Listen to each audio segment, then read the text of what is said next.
if we could address the vent cleaning, is this a good time to do the vent cleaning, and how long does the vent cleaning take? So anytime's a good time to do vent cleaning. Anytime, winter, summer, fall, whenever you want to do it, we can do it. So vent cleaning takes about 4 to 6 hours, depending on the size of the home, the size of the system.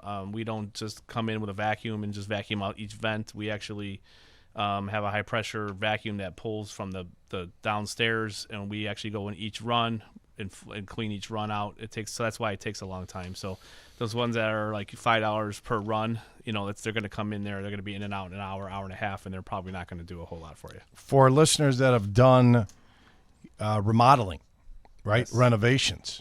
Good time after the remodeling and renovations done to clean the ducts? The best time to do it. You want to clean your ducts and make sure your filter, when you're doing, anytime you're doing a renovation, change your filter 3 times more often than you normally would.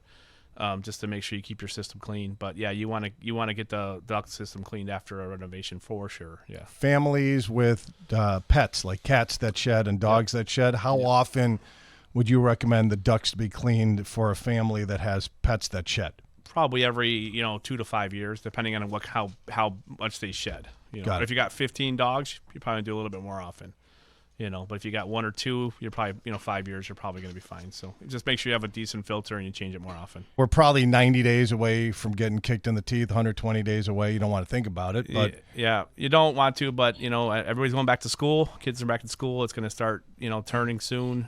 You go to the stores, pumpkins are in this for sale at the different stores. All the Halloween decorations are out, so it's time to think about fall safety of your furnace. Always, like I always talk about, change your filter on a regular basis. Get us out there to get your maintenance on your furnace. Make sure you have a good CO detector. We talked about this last time I was here. I think you need to get a low number pickup, the one that picks up the lowest numbers possible.